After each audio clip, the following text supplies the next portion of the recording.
Atma Namaskar. This is Shalu. I'm a Sivananda yoga teacher and a healthcare professional. Today, let's do workout for our brain. Let's first understand why we need to do it, how to do it, and then we will do yoga to boost the power of our brain. Have you ever walked into a room only to forget what brought you there? Or you run into someone you have known for many years and his or her name slipped your mind, or you engage in a frantic search for missing car keys, glasses, phone and other everyday items. Well, you're not alone.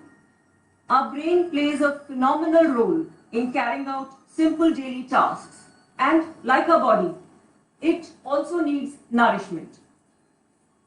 Like our body, our brain changes as we get old, and so does the mental function along with, which increases our risk of developing diseases like dementia, with impaired mental ability, Alzheimer's disease, impaired memory, and many neurological disorders. Scientists once thought that our brains stop developing after first few years of life, but fortunately, a lot of research in the field of neuroscience has revealed that we can develop alternate neural pathways and create neurons which are brain cells even in adulthood. The process is neurogenesis, which helps to improve our mood, memory, and prevents diseases. So let's learn tips to reduce risk of early memory loss. First one is mental stimulation. So as they say, you use it or lose it. So any activity which stimulates the mind or learning a new ability, they help to create alternate pathways in the brain. So try to do mental gymnastics, crossword puzzles, then even learning a new language or reading, especially fiction. Then creating artwork or drawings, anything where we use our hands for precise movements. They are very good. Now, if the activity is interactive, fun and enjoyable, it's even better. So, playing chess, bridge, or you can learn a musical instrument or hit the dance floor. Now, unfortunately, passive activities like watching television and afternoon nap do not help you. Now, the second thing is physical activity. So, fast walking or any aerobic activity like riding a bike or swimming for at least 30 minutes a day. They help to increase the flow of oxygen-rich blood towards the brain and also eliminate toxins. They help to improve overall health of our brain.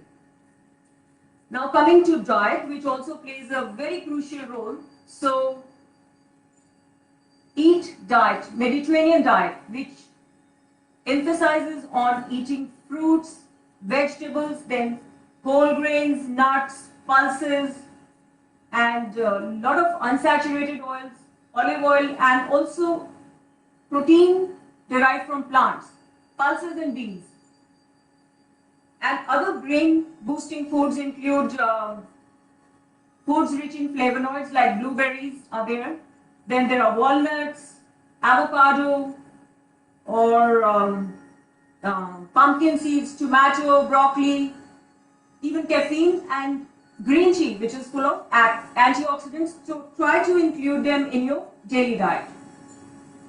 Now, another thing which is very interesting is fasting. So we all know that fasting helps us to lose weight, but research has revealed that fasting also helps to improve our health and also brain health.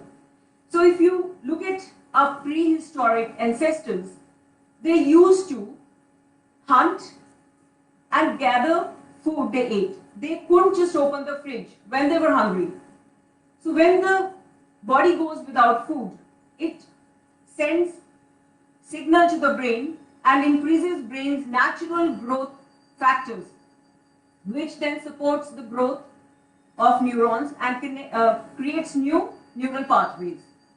Now, without going into details about how fasting helps, we look at the options. So, intermittent fasting, which has become very popular, can be practiced. So, there are options like you can fast for 16 hours. So, in case you have your last meal of the day at 8 p.m., then break your fast at 12 noon the next day, or there is a 5-2 model. So, you eat for 5 days and fast for 2 days, but they should be non-consecutive days. Now, coming to neurobics, that is aerobics for our brain. So, just simply switching hands to do simple tasks gives a workout to our brain. So, in case you are a right-handed person, use your left hand to do tasks like brushing your teeth or stirring sugar in your tea or coffee, or even sending text messages, as it develops alternate pathways in the brain. Now, another interesting thing is travel. It promotes neurogenesis as it exposes our brain to new challenges. So take a weekend trip to a different city. Of course, we can't do it during COVID. So you can take an alternate route to your office, but don't use the GPS. Research done on London taxi drivers revealed that their brain has larger than average memory center, and the hippocampus, which is the area responsible for memory and spatial recognition in brain, is measurably larger than that of a bus driver who follow the same route every day, and London taxi drivers have to memorize the map of London. Now, coming to yoga. Now, yoga has unique inverted postures.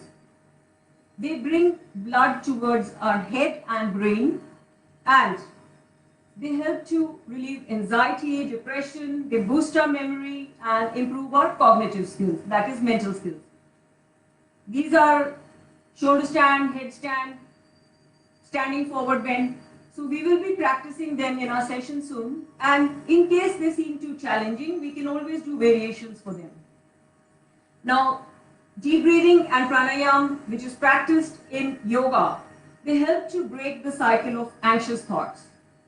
As our mind is constantly racing, and when the mind is anxious, it cannot take in any new information, let alone remember what's there. Then meditation helps to improve connection in brain. So, studies have revealed, including studies from Harvard, that practicing mindfulness meditation regularly, which focuses on the present moment, helps to increase brain connections. And another thing that we can all do is maintain good social connections. So again, research has revealed that people who maintain strong social and emotional ties, it reduces their risk of cognitive impairment, and also it improves their life expectancy. Now, other things that we can do for our brain is getting adequate sleep. So at least 7 to 8 hours, as sleep rejuvenates our brain. Then limit the intake of alcohol, and also avoid tobacco in all its forms. Now, one more thing we can do for our brain is to protect our head. Any moderate to severe head injury in our early life can increase our risk of cognitive impairment later. So, whenever you're riding a bike, always wear a helmet, or while driving, wear a seatbelt, and avoid the use of mobile phone, as it increases the risk of accident and of course head injury. Now, these are some everyday memory helpers. So try to keep items at the same place each day. Then also what we can do is repeat names of new acquaintances. Either you can do it silently or aloud. Say, for example, it's nice meeting you, John, or it's nice to be here, Rita. And also repeat important facts back to people as you talk to them, and even to yourself. Like, one way of remembering is, if you come back from your office and you have a file that you've kept in your drawer, you can say it. Oh, I've kept my file in my bedside drawer. It's an auto reminder for our system. Then try to engage your senses. So place items to be remembered at attention grabbing spots like your medicines. You don't want to forget them. So these are visual reminders. Then one more thing we can do is avoid multitasking.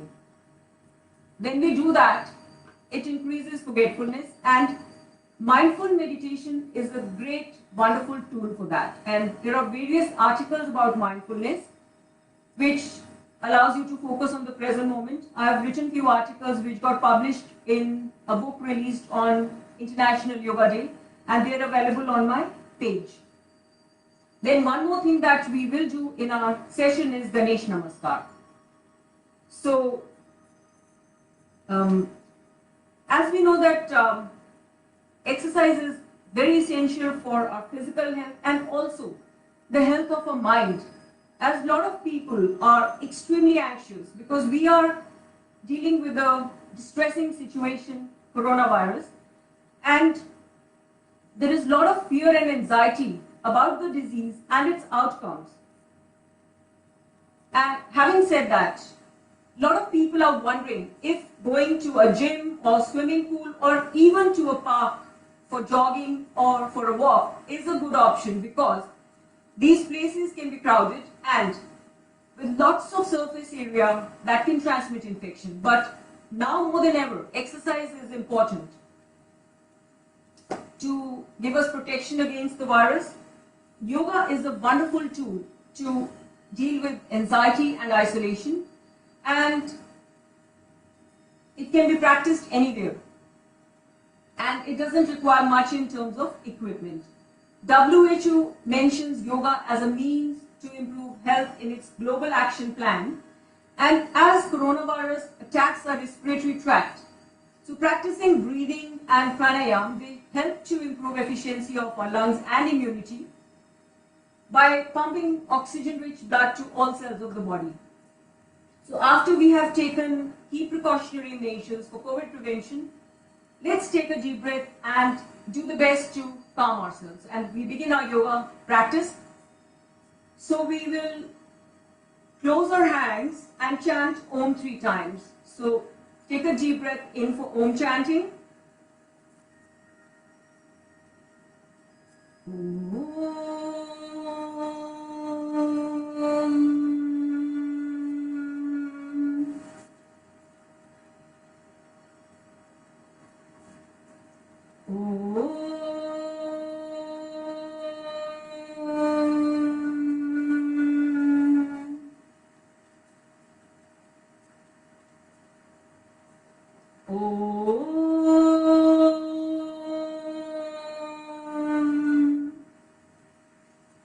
We'll chant a prayer to tune our mind to the divine.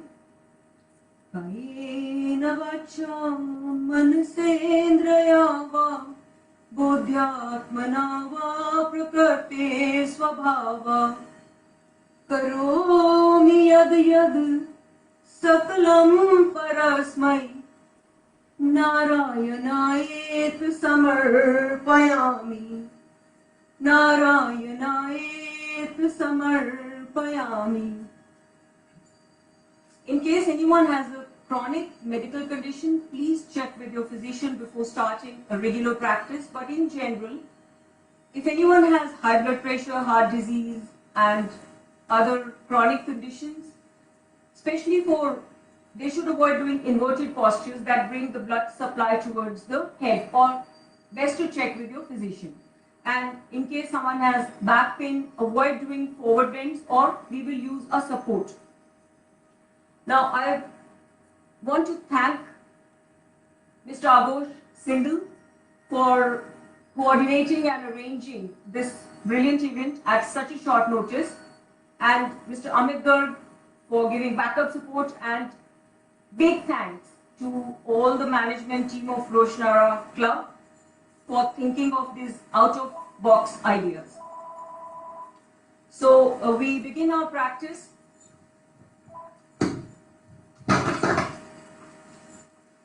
Come to a standing position on the mat and we can start marching. You can start moving your arms, or you can do exhale, exhale. Keep exhaling. Exhaling is very important as it helps to get rid of toxins, and when we do deep exhalations, of course, we inhale automatically. If you are lucky enough and you live in an area where you can go for a walk, you can go for a walk before you start your yoga practice, or we can do a little bit of warm-up to send blood to all the cells and muscles of the body. And let's do it with a smile. Our body doesn't know whether this is real laughter or fake laughter. And as they say, you fake it till you make it. And smile boosts our immunity and relieves anxiety. Now we turn sideways. Exhale. Exhale. Exhale. Just turn sideways.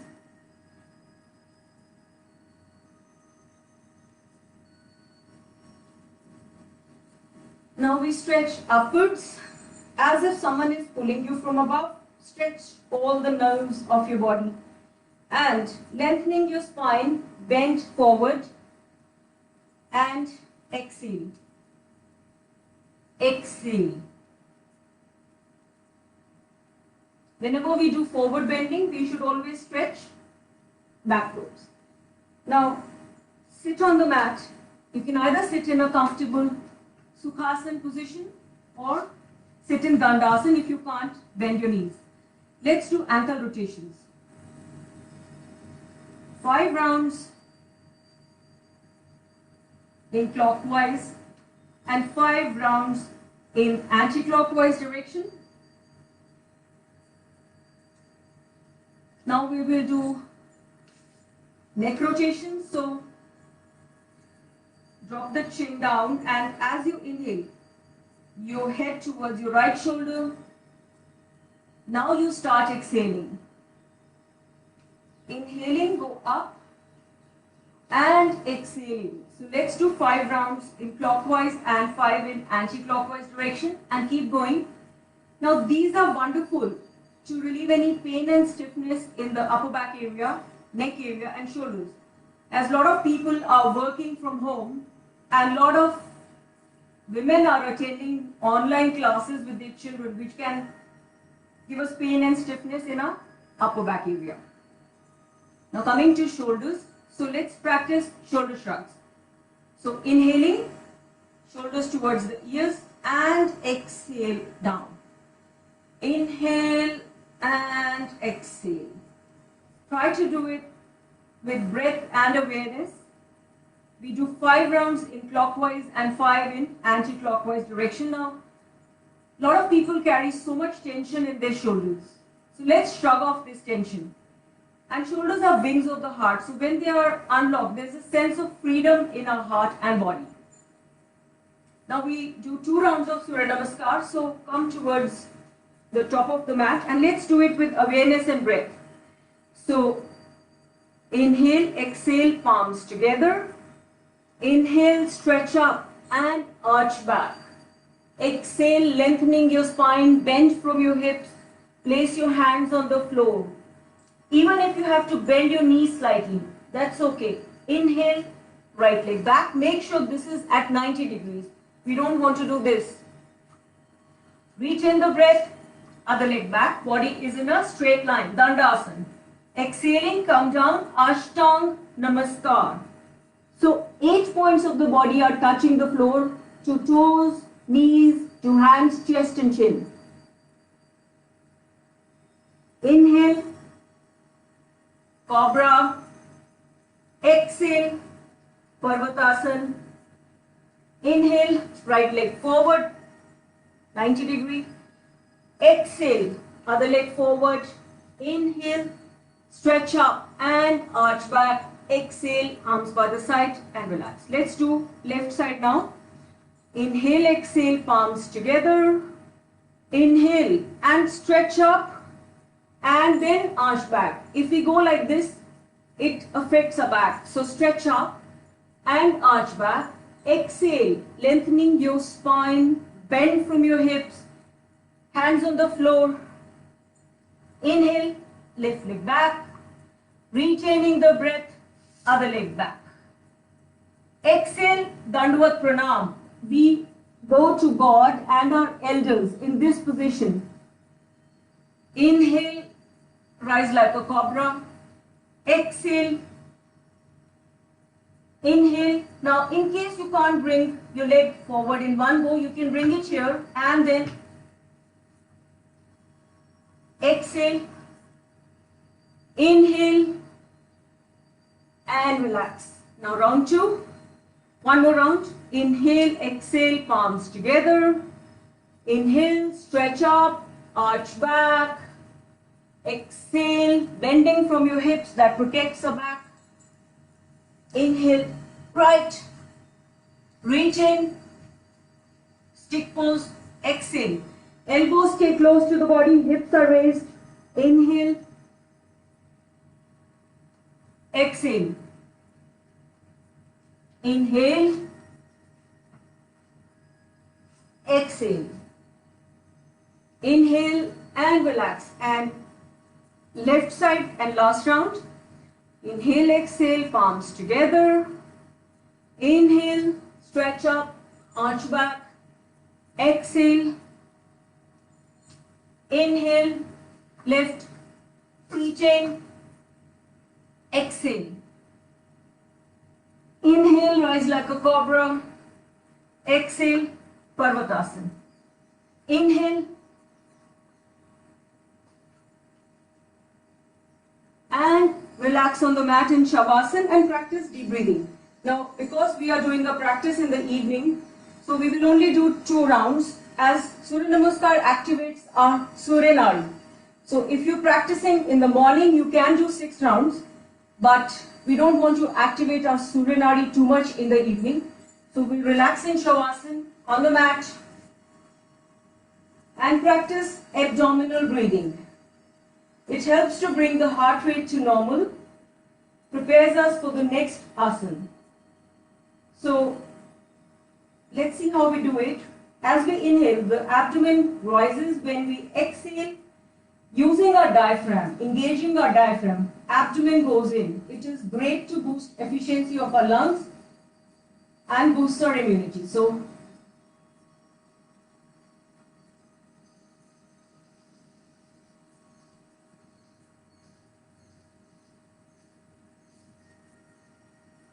you can count. Inhale, 2, 3, 4. Exhale, 2, 3, 4.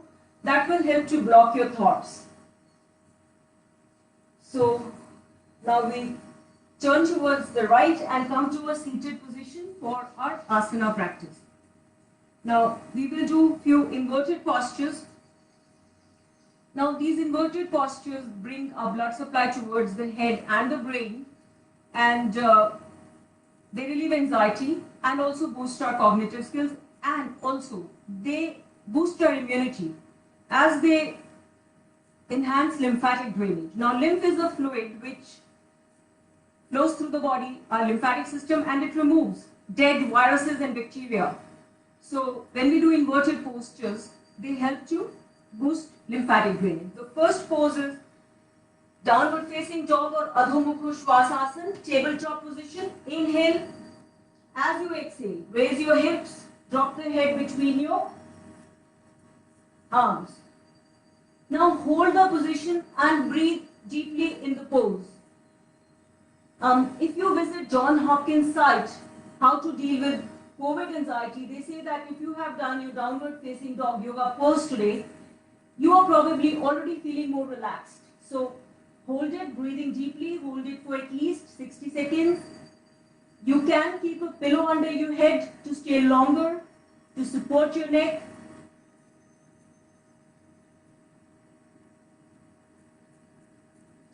And release the posture. Coming to the next pose, that is standing forward bend. Again, anyone with back pain will do a variation, so please be careful. Now we start by inhaling and taking the arms above our head. Now stretch as if someone is pulling you from above. Now maintain that stretch and bend from your hips, lengthening your spine so the body is at 90-degree angle, and catch hold of your toes, ankles, knees, shins, wherever you can reach, it's fine, and try to bring your forehead towards your knee. Practice deep breathing. Stay here. Breathe deeply.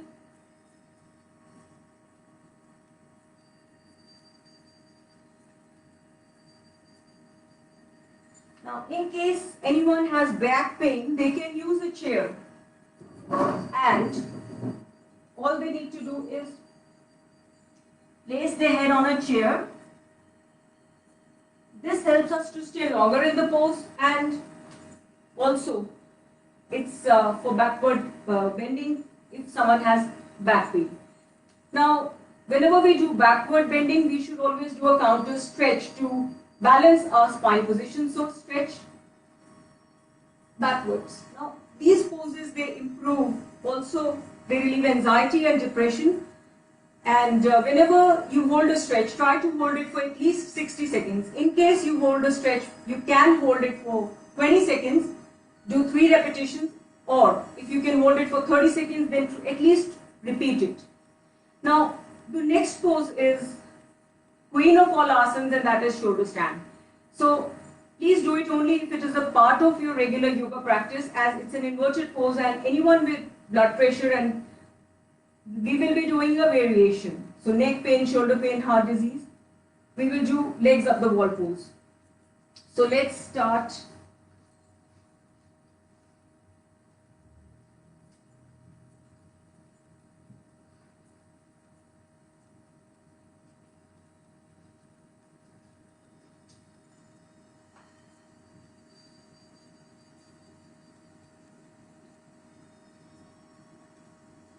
You can straighten your leg by bringing the elbows closer.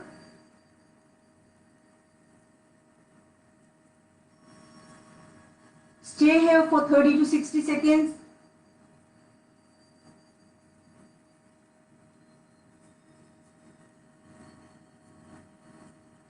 To release, lower your legs to 45 degrees and slowly roll out of the position, one vertebra at a time, protecting your back.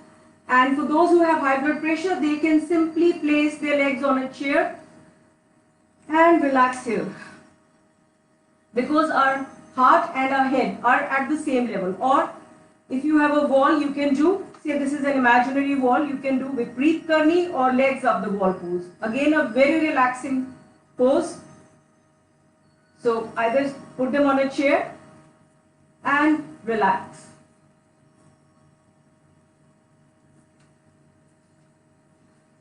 Now, let me share something about these inverted postures with you.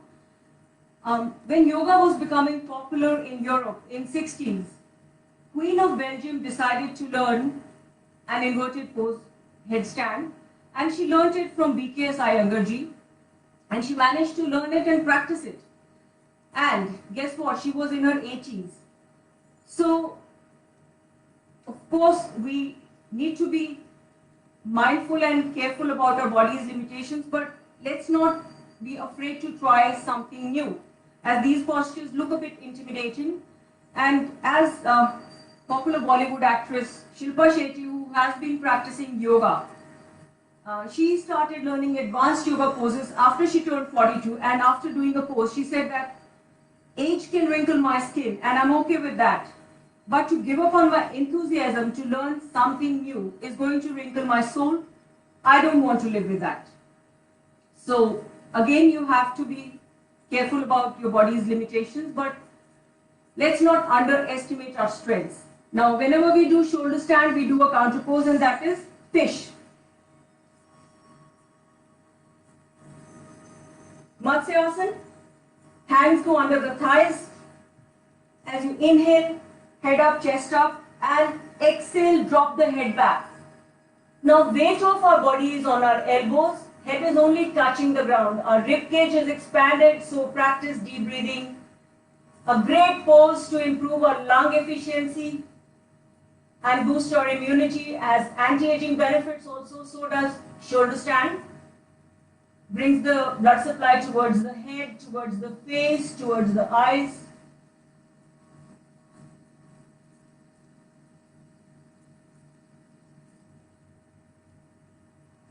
And release.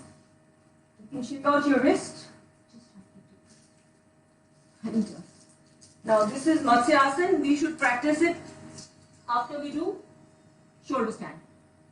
Excuse me, my throat was getting very dry, so just having some honey dust. Now we will do postures that bring up blood supply towards our neck area. And they support our thymus gland. Now T cells develop in our thymus gland, and these T cells are soldiers. They seek out and destroy disease-causing pathogens, bacteria, viruses, and they boost our immunity. So these two poses. The first one is Halasana. Again, anyone with blood pressure, heart disease, asthma, back pain, neck pain, be careful. Some people find that it makes them uncomfortable. In fact, any pose, if it makes you uncomfortable, don't do it. You can instead do downward facing dog yoga pose again, or you can do a variation. So this is flow or halasana.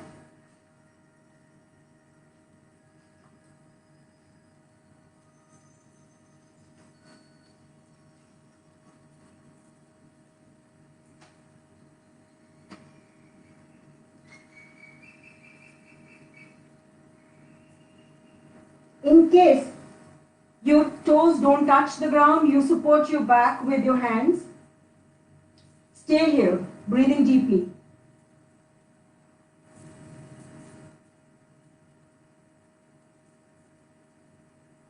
This pose also stimulates our thyroid and parathyroid glands, like shoulder stand.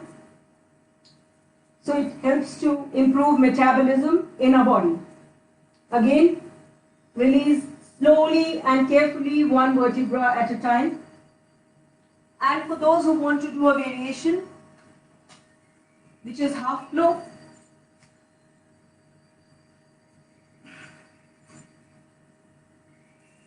place your legs on a chair.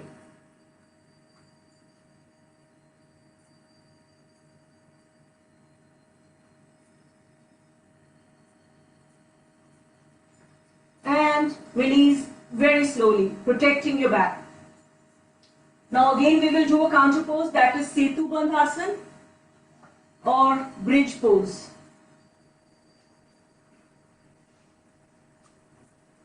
So inhale now. There is a straight line from our knees through our hips to our shoulders. This is 𝙬𝙬𝙬𝙬 Asana. You can stay here or you can hold your back.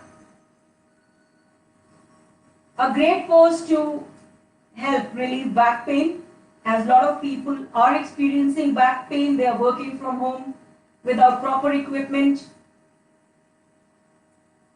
It strengthens the back muscles. In case you can't hold it for so long, you can do repetitions. So, like inhale, Om 1, Om 2, Om 3, Om 4, Om 5. Om 1, Om 2, Om 3, Om 4, Om 5, and you can do 10 to 15 repetitions of this. 𝙬𝙬𝙬𝙬 Asana. And once we release, we'll do Apanasana. You can give a gentle massage to all your spinal nerves. And come to a seated position for head or knee pose or Pashjimothan Asana. Now this halasana, it boosts our immunity, but it also improves our cognitive power because it balances the output from various hormones. It stimulates our parathyroid glands. Now coming to Pashjimothan Asana, inhale. Anyone with back pain, be careful, or we'll use a pillow. Inhale, take the arms above your head. Stretch as if someone is pulling you from above, and as you exhale, bend from your hips.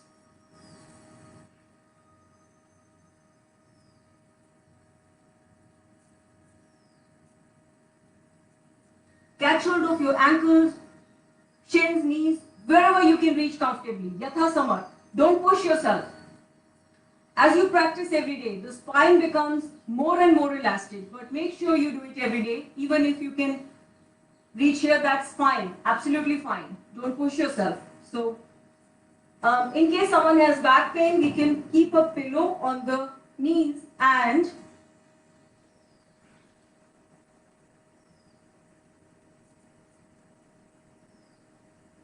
try to stay here for 60 seconds.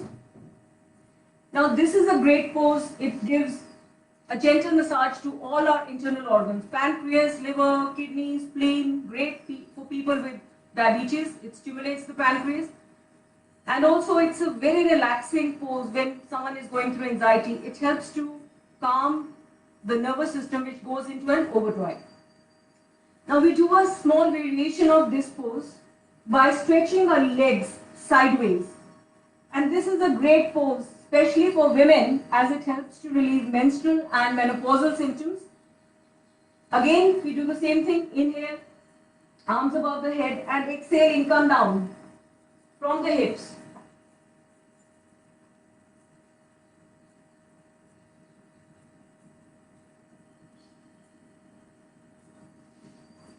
It's okay if you can't reach. Again, we use a pillow and stay here. The idea is to stay in the pose, which helps to improve the flexibility of our spine. Now, this pose also is very good because as our legs are stretched, it strengthens the bladder muscles, which helps to prevent urinary incontinence, which again happens in old age, very common in old age. Now again, whenever we do forward bending, we should always do backward bending. So we will do Bhujangasana or Cobra.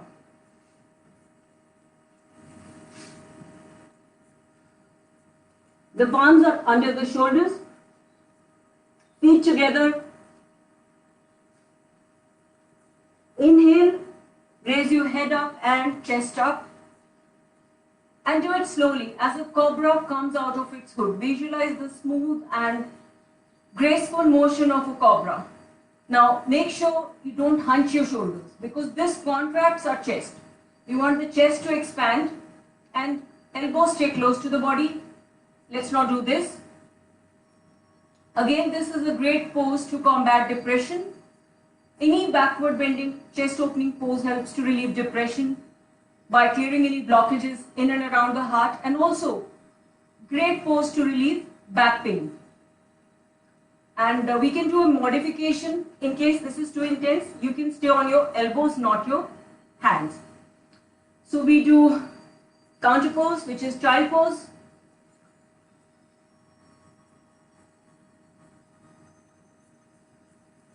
Now we'll do one more pose that is very good for balancing and focus, and it's best to do it on the floor, not on the mat. Yeah, that is 𝙬𝙧𝙖𝙞𝙬𝙧 3 or Bhagirath. So palms together. You can just do this, that's fine. Or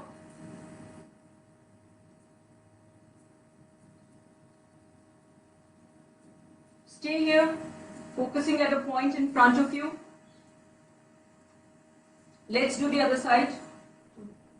So if this is okay, if you want, you can take support and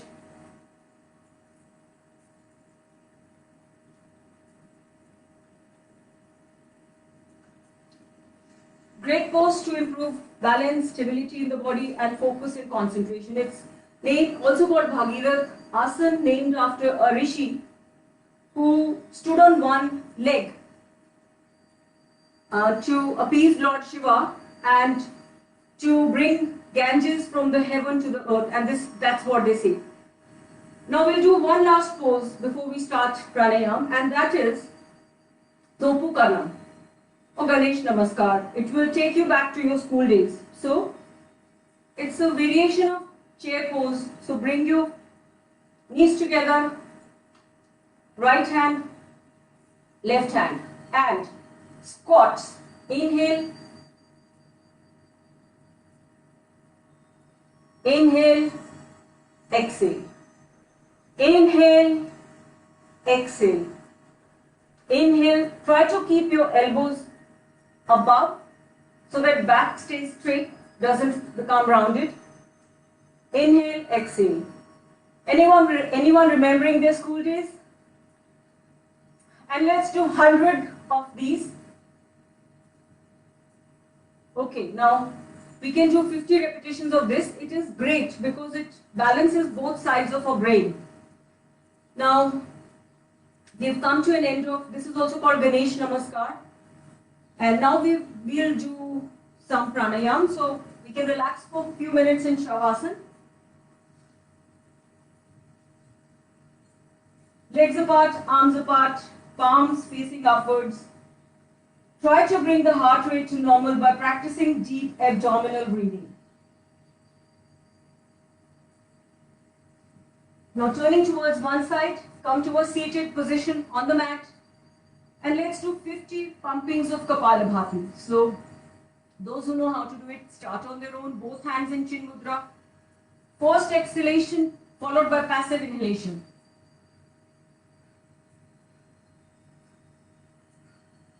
Make sure the back is straight, shoulders are relaxed. Now, keep going.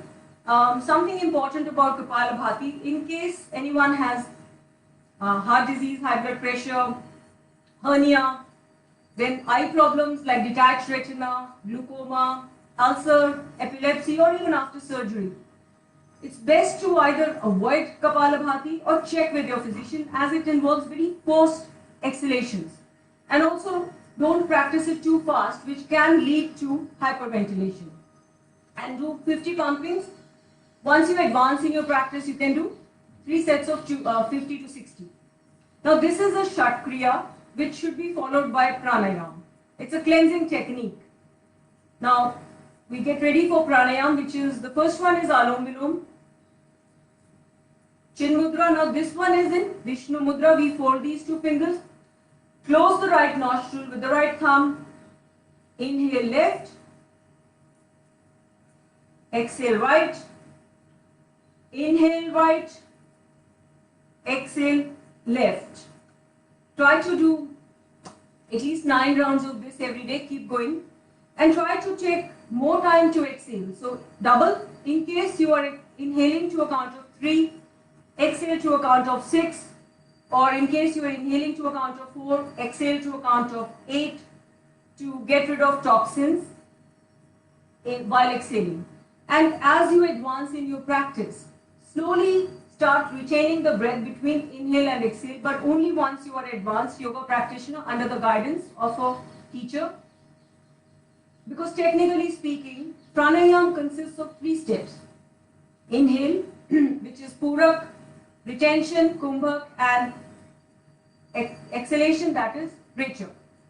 According to Bhagavad Gita, verse 4.29. So, but if retention makes you uncomfortable, don't do it. Or anyone with heart, lung problem or pregnancy, don't retain the breath. But when we retain the breath, it helps with gaseous exchange. We get a lot of oxygen reaching our cells. Now, coming to the next pranayam, Bhamri pranayam, very helpful to relax our mind. So closing your ears, inhale, and as you exhale, produce the humming bee sound.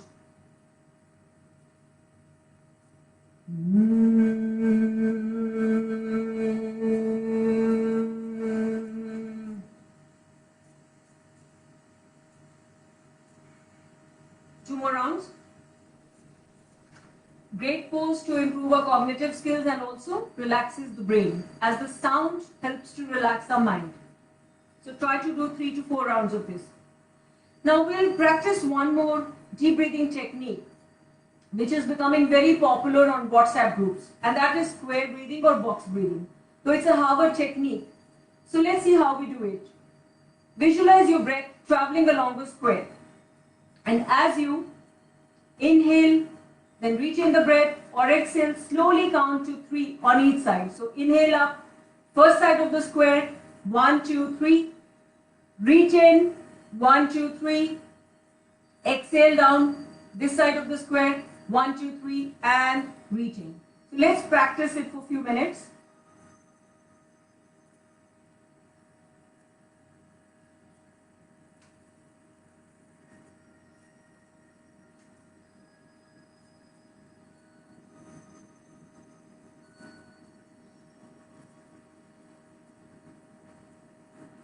keep going at your own pace. Now, this is extremely helpful to relieve anxiety, and also it improves the efficiency of our lungs. So try to include it in your daily practice and try to do it for at least 5 to 10 minutes every day. Now, coming to meditation. So, we will practice a mind quietening technique, again by Harvard Health, which incorporates transcendental and mindfulness meditation. So, you can either sit on the mat or you can sit on a chair, but make sure feet are on the ground and relax your body, starting from your feet to your thighs, to your body, to your shoulders, then neck, and then take slow, long, deep inhalations, and at each exhalation, say the word peace, and you can either say it out loud or silently, and continue to do so for 10 minutes at least. When stray thoughts interfere, as they will, so just greet them, acknowledge them, accept them. Don't judge them, just be a silent observer and let them go and return to your word. You can choose any other word, happiness, peace, I'm happy. And when we chant out loud, it helps to drown our thoughts. And try to, after a few weeks of practicing this, you should feel calm and relaxed. Now, meditation doesn't block our thoughts, or we don't pretend that the thoughts are not there. It's just that when the thoughts come, as mind is constantly racing, when the thoughts come, greet them, acknowledge them, accept them, and let them go. And you may experience emotions like fear, anger, even joy or tears during your meditation. That's okay. All these feelings have been waiting to get out. So again, practicing mindfulness, which helps us to stay in the present moment. Try to include it in your daily practice. Now we're coming to an end of a practice. Before we do so, we will bring our palms together and do some visualization or affirmations of gratitude. So you can either tell yourself or visualize, I'm calm and happy, my lungs are perfectly healthy and they're pumping a healthy amount of oxygen with each breath. I thank my lungs for keeping me alive. I wake up with a clear mind and my memory is perfect. I feel happy. You can send any message to the universe. It's the law of attraction. So when we emit positive energy, we feel positive and it brings back positive things in our life. So we can send a message to the universe that, or you can visualize that coronavirus has disappeared from the face of this earth. And practicing gratitude and affirmations also helps to improve our cognitive skills. And whenever you wash your hands, as we have to do many times, express gratitude for what's going well, like for a roof over your head or for a meal. Now we've actually come to an end of our practice, so we will do Mahamritanjay.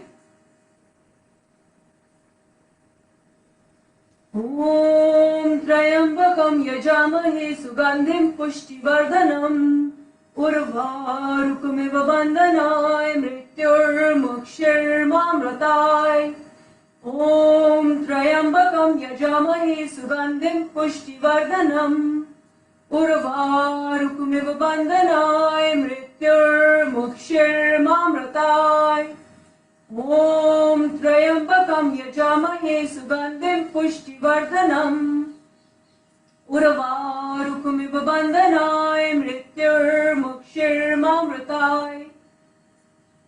We've done wonderful sadhana, so please, this is Anjali Mudra. Feel gratitude for yourself and for the practice. May this practice bring us our highest good and our highest potential.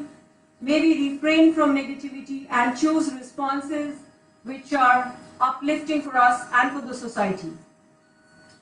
Now, I also want to express gratitude and thanks to Mr. AAGOSH'S for arranging this session at such a short notice, and Mr. Amit Garg for providing backup support, and big thanks to Roshanara management team for thinking about these out-of-box ideas. I'm wishing you peace, light and energy. Thank you, and Hari Om Tat Sat.